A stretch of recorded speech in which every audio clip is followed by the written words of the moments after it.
Hey guys, it's Camille from Chicken Scratch and Sniff today. We are going to talk about more ideas to teach Gordon B. Hinckley Chapter 14, which is the chapter that's all about losing ourselves in service. And it was a great chapter to read and great reminders, and we do it all the time, which is great, so it's easy to talk about. One of the things that I was thinking about though is he talks about how we all need to serve, right? Everybody needs to serve. And I was thinking, well, if everybody was serving somebody every single day, every single hour, would we still need to serve?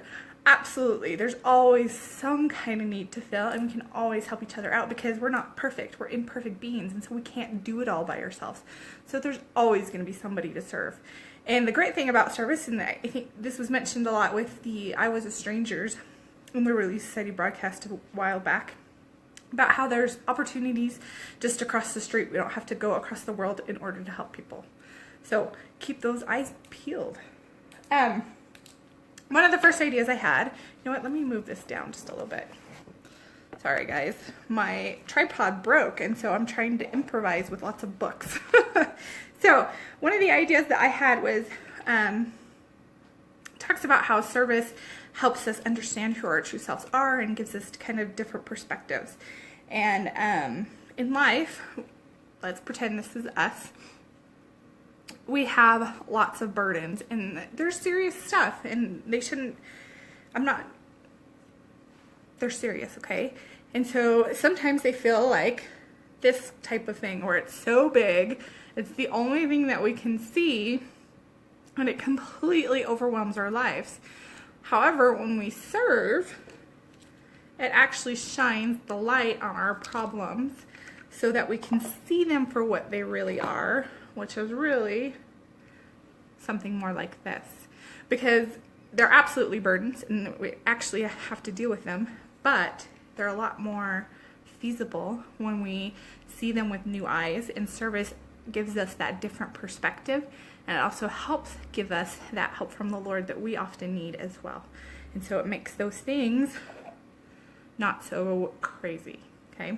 All right, idea number 2 is we often get into this self-pity cycle, which is also a pride cycle. Self-pity is thinking about ourselves, so it's a pride cycle. It's thinking about ourselves. And so you can kind of demonstrate this on the board. So I have this self-pity, which leads to misery. You know, you can kind of just make it up as you go, but self-pity, which leads to misery, which makes you think more about yourself, so why me, and so on and so forth. But the point of it is it's going to kind of spiral inwards because we're always thinking about ourselves. So how do we break out of this cycle of just thinking about ourselves and how awful we have it, and how come they don't have it as awful as we do, and why should I help them when no one's helping me, right? So how do we break out of that cycle? And it's by reversing the spiral. So we want to go outwards instead. And we do that with service, the helping someone else. And then we get different perspectives. And maybe then we get served ourselves, and it helps us see, and it helps us feel loved. But it's the outward spiral that helps us break out of it. So we have to reverse the direction and reverse the way that we think about things, okay? So that's another one. Another one I was thinking about was, it talks about how the Savior gave us this gift of service of the atonement and the resurrection, and how much he gave, you know, his life for us. And all God is asking us to do is to serve his children as well. So if we can absolutely give back to God through acts of service, it doesn't seem quite so drastic when you think about it in those types of terms. Oh, I forgot to print it out. But, hey, Adelaide,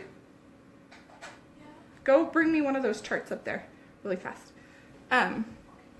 with the service thing on it. So I made 2 handouts for this one. One of them was just a quote, and the other one was a service notepad that just says, if not now, when? If not me, who? And you can kind of go through it and take time during class to write down some ideas that you have, or you can give people specific challenges to do that beforehand, and then they kind of report about how their week was different because they were more focused on service. and how that changed things for them. I really like the ideas where you have the opportunity to report on the actions. I think that really helps, and even if you just take the challenge yourself and give everybody a challenge to do it. But there was another thing that I found as I was researching this topic, and it was on a year of FHE. Emily, she does a great job over there, and it was a kindness scavenger hunt where it just challenges you to come up with an idea for every letter of the alphabet. And I was at first thinking, oh, this is too juvenile for this type of lesson, but I actually have been really enjoying it. I've been doing it since I found it earlier, and it just helps you think of things in a new way, because sometimes we get stuck in like, oh, what else can I do? I'm tired of bringing pies to the neighbors type of thing. And so this helps you think of more than just that. So I'll attach this on as well. It's a great little handout that you could pass out. They can do it as families or as individuals to just help us to encourage to serve more. I think if we take, and if you did one thing a day, that's almost a month of service, and what a change that can do in our lives. And I know that we serve all the time already, but it just helps us continue to think more outside of ourselves and spiral outwards instead of inwards. All right, guys, that's all I have right now. I'll put the links up on the blog. Have a great one. If you have more questions and more ideas, please share them in our private Facebook group, Chicken Scratch and Sniff Private. The link is always on the blog at ckandscratch.com. When you go to the Gordon B. Hinckley's, it's at the top of the page. Okay? You guys have a great week. Bye.